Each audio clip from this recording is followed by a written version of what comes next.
Let's jump right into this explainer because we've got a fascinating historical mystery on our hands today. We're looking at the origins of one of the most vibrant and influential cultural identities in West Africa. We're talking about unmasking the history behind the name Yoruba.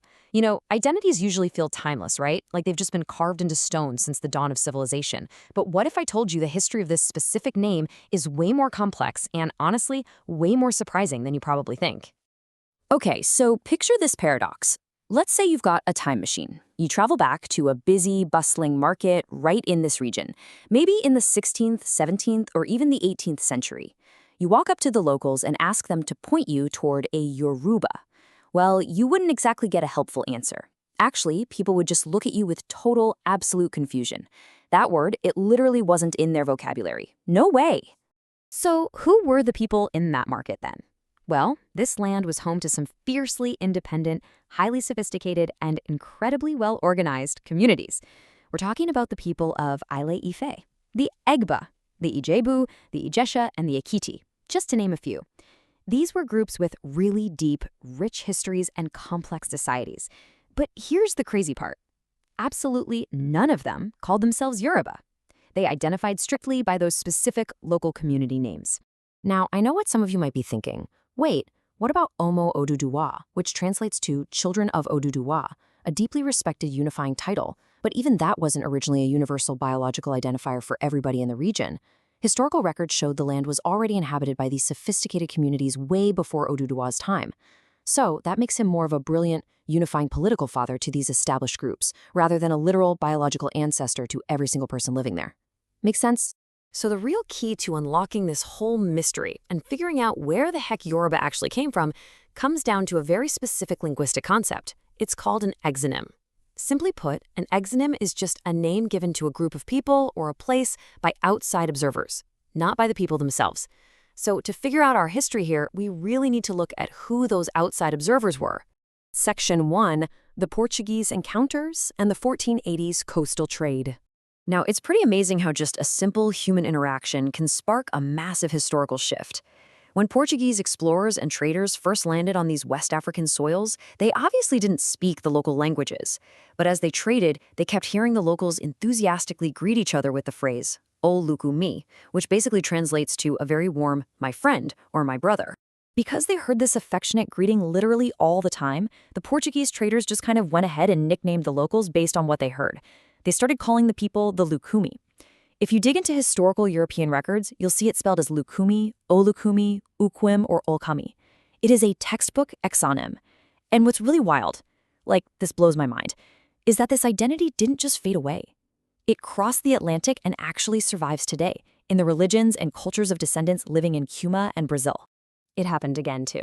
As the Portuguese were trading along the coast in what's now the Benin Republic and Lagos, they ran into a very specific local subgroup called the Nago. But instead of recognizing the huge diversity of all the inland populations, the Portuguese just took that one specific name, Nago or Nago, and slapped it on almost everyone they met who spoke a similar language. And again, this outsider-imposed label stuck so well that people of Yoruba descent in places like Brazil and Haiti are still frequently called Nago today. Section 2, nicknamed by a greeting. The era of European expansion. As European trade ramped up and became more frequent, another massive linguistic misunderstanding took place. Different European traders started noticing that the locals had a really distinct rhythmic way of greeting each other throughout the day. They were constantly using phrases that started with the sound aku, like ikuaro for good morning or iku ale for good evening. And this just brilliantly shows the sheer power of the exonym in shaping history. Because the Europeans couldn't quite grasp complex community names like Egba or Ijebu, they literally just nicknamed the entire ethnic group the Aku. Sometimes they even called them the Omakaro Ojire. Think about that for a second. Entire, totally distinct ethnic groups were suddenly bundled together and maimed by outsiders entirely based on the pleasant sounds of their daily morning and evening greetings. Section 3. The birth of Yoruba, from the northern trade to the 19th century. Okay, so if the coastal Europeans were busy calling everyone the Lucumi, the Nago, and the Aku, where exactly did the word Yoruba come from? Well, the answer actually comes from the complete opposite direction, the northern trade routes. Hausa and Fulani traders coming down from the north used an archaic word, Yariba. This word first pops up in the historical record in an Arabic text written by the Malian scholar Ahmad Baba. But here is the real kicker. This northern exonym wasn't a blanket term for everyone in the region either. The northern traders used Yariba exclusively to describe the people of the powerful oil empire. That's it. Not the people of Ile-Ife, not the Ejesha, and not the Èkìtì. So, truth be told, the word Yariba existed way before the word Yoruba. The connection here is actually super direct.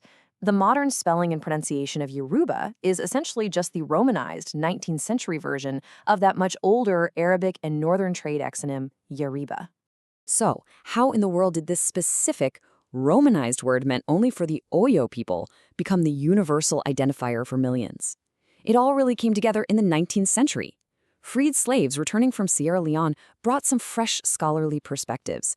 And crucially, a brilliant scholar named Bishop Ajayi Crowther, who, by the way, actually happened to be from the Oyo Empire, adopted this Romanized word. When he and other scholars started standardizing the language by writing the very first dictionaries and translating the Bible, they decided to use Yoruba. That was the absolute game changer, the monumental turning point when the name went totally mainstream. Now, if you're still on the fence about whether this was an original indigenous invention, there's a really fascinating linguistic check you can do. It's known as the syllable test. In the indigenous languages of this region, when you break a word down, every single syllable carries its own distinct meaning. For example, take the name Adewale. The syllables ade, wa, and le all have direct meanings that combine to tell a beautiful story. But when you try to apply that same test to the word Yoruba, it completely fails. The syllables on their own just do not hold any indigenous meaning. It's a real light bulb moment, isn't it? So when we step back and string this whole incredible timeline together, the journey becomes crystal clear, right? In the 1480s, the Portuguese arrive and coin Lucumi and Nago based on coastal subgroups and local greetings. Meanwhile, from the 16th to the 18th centuries, northern Arabic trade routes are busy popularizing the term Yoruba specifically for the Oyo people. And finally, in the 19th century, scholars like Bishop Crowther romanized that northern term into Yoruba, which effectively forged a single, standardized identity out of what used to be many distinct, independent, and highly sophisticated communities. Which leaves us with this final, pretty provocative thought. When we look at this history, we realize that identity is rarely as straightforward as we like to assume. How much of what we consider to be our deeply rooted, modern, unshakable identity was actually handed down to us by the confused, misinterpreting observers of the ancient world? It really does completely change how you view history, doesn't it? Thanks so much for joining me on this explainer. Keep asking those big questions, and I'll catch you next time.